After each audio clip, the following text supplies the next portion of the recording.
A key component of the modern world economy, the chemical industry delivers products and innovations to enhance everyday life. It is also an industry in transformation, where chemical executives and workers are delivering growth and industry-changing advancements while responding to pressures from investors, regulators, and public opinion.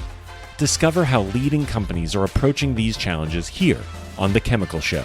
Join Victoria Meyer, president of Progressio Global and host of The Chemical Show, as she speaks with executives across the industry and learns how they are leading their companies to grow, transform, and push industry boundaries on all frontiers. Here's your host, Victoria Meyer. Hi, this is Victoria Meyer. Welcome back to The Chemical Show. This is a quick hitter episode where I focus on a particular business topic. Today's topic: the importance of excellent business storytelling. Storytelling in business is critical. It's not about fairy tales. It's not about making up stories. It's really about controlling the narrative on your business or aspects of your business. We do it every day. I mean, I think humans in general are storytellers. And if you look through history, a lot of our history is oral history and it's passed on through storytelling. And we do a lot of it in business. It's not always as deliberately as we could or should. I've talked about this before. It is really critical for companies and leaders to own the narrative. And as I like to say, if you don't tell your story, someone else will. And they're going to tell it in their way, embellishing details that support their point of view and not yours. So what stories are we talking about? These are stories about business performance. It's about your products and your company. It's about ESG and sustainability, right? There is a multitude of places that we can be telling stories and should be telling stories and really owning that narrative. On episode 106, I spoke with Kevin Ittrey of Grace Matthews about M&A for chemicals and material companies.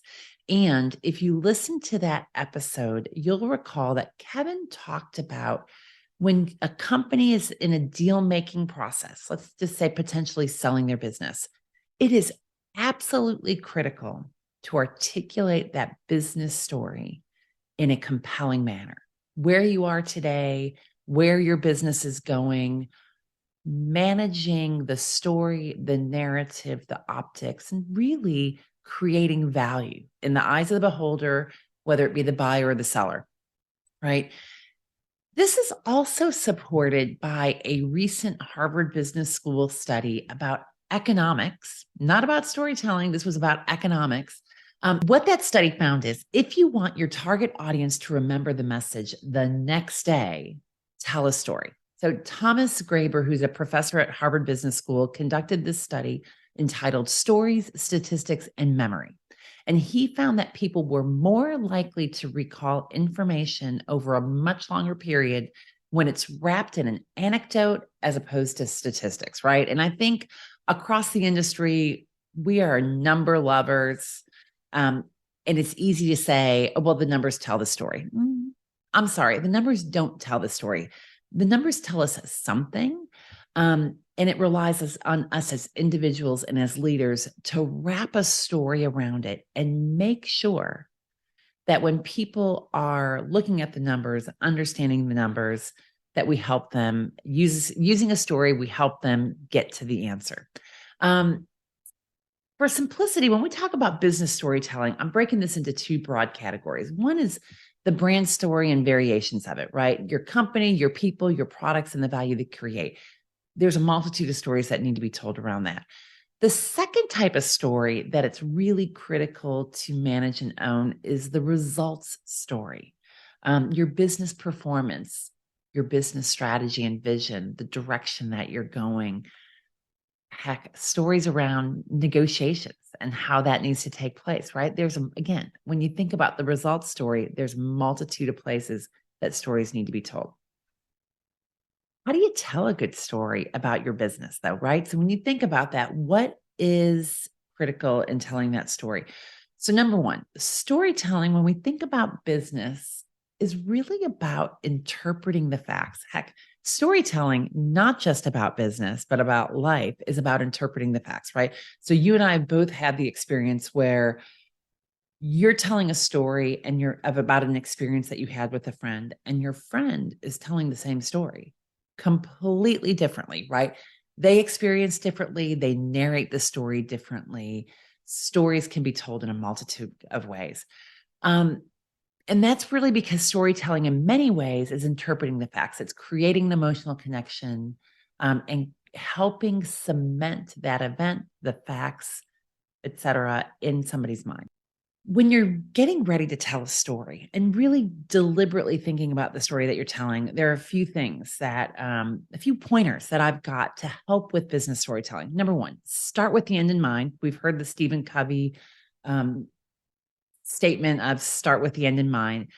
This is true of storytelling. What response are you trying to drive? Are you trying to gain support, understanding, anger, alignment, hope, belief, understanding? I'm bringing that understanding back again. What is it that you want your audience, whether it's an audience of one or an audience of many, to walk away with, right? Choosing the right information and time frame. We talk about this in the context of business reporting, business storytelling. My example with Kevin Ittrey, when a company is getting ready to sell its business, telling the right story, picking the right information, picking the right time frame as part of your setup for your story, right? Visual support, right? Visuals are so critical, whether it be a chart, right? Whether it be an actual image, a picture paints 1,000 words, or maybe it's a prop. I'm going to talk to you in just a moment about the use of props in storytelling and how powerful that can be. Um, and then word choice. Word choice matters. Having strong words, having words that evoke the response that you're hoping for. We all have instinctive responses to words. When you are crafting your business story, word choice matters. Pick the right ones. And then really bringing that story in and making it personal, whether it be a narrative around a situation, whether making it very specific, right? Bringing in a specific customer or an individual or location, right? So I've had those experiences, and you guys have too, where you can make your business case when you can talk about, oh, company X that told me this, and that's critical, right? Making it personal and specific, making it relatable to the individual, relatable to the business, relatable to the situation that you're in. Here's a storytelling example I want to share with you. Several years ago, an executive from CP Chem spoke at a conference in Houston that I was attending. Um, and the talk was really about growth, the investment that they were making in the US Gulf Coast. And as it turned out, it was really about emphasizing the importance of plastics. And of course, CP Chem is a large polyethylene producer, and they're heavily investing and have invested and continue to invest in plastics in that value chain. But the importance of plastics and the role that sustainability plays in it. So imagine this. It's a business conference. Several hundred people are there. This executive takes the stage and he's got a prop. That prop is a loaf of bread. I'm just going to tell you, I have never seen a loaf of bread on stage before, right? That was a new one to me.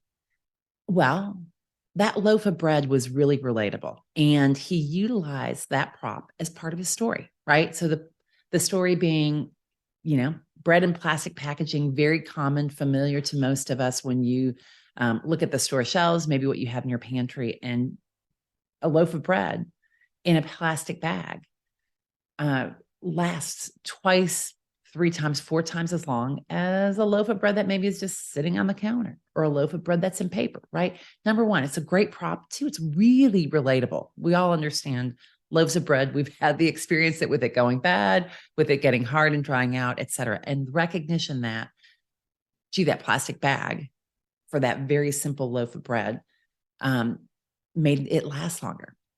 Number two, really strong word choice, right? So this individual, he talked about the complex and sophisticated technology that went into that multi-layer plastic bag for for the bread, loaf of bread, right? So very strong word choice, right? Because plastic bags are actually really complex, carefully engineered products. something that you wouldn't necessarily think of, right? We've all got plastic bags around our house being used in various ways, shapes, and forms.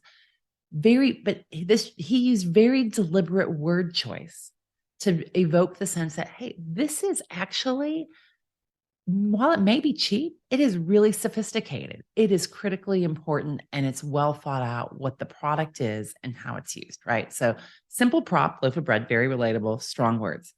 And then he brought in the numbers. And part of the story was around how plastics help reduce food waste, right? So the story of the loaf of bread, how much longer it lasts in plastic, right? 2 to 3 weeks versus 2 to 3 days. And food waste contributes to approximately 8% of all greenhouse gas emissions. And if food waste were a country, it would be the third largest greenhouse gas emitter. I'm ending that story there. That was powerful. It was supremely powerful, simple, relatable, strong word choice, bringing in facts, and frankly, bringing that narrative to bear in the way that it created and connected an emotional response. Okay. How relatable was it? 5 years later, I still remember this. I also remember going back to my office after this event and saying, is that really true? Let me look up the facts. Oh, yeah, sure enough. Food waste, if it were a country, would be the third largest greenhouse gas emitter. I'm actually going to link something to it just so that you guys know as well.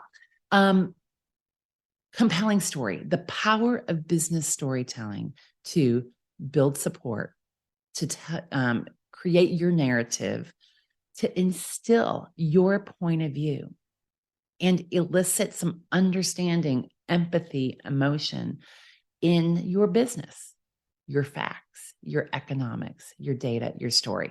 So go out and tell a story today. Next time you're presenting information about boring facts or information, think about the story you can tell and how you're going to weave your narrative in a way that makes that emotional connection and brings support to your point of view. Thanks for joining us today on The Chemical Show. Keep listening, keep following, keep sharing, and we will talk to you again very soon. We've come to the end of today's podcast. We hope you enjoyed your time with us and want to learn more. Simply visit thechemicalshow.com for additional information and helpful resources. Join us again next time here on The Chemical Show with Victoria Meyer.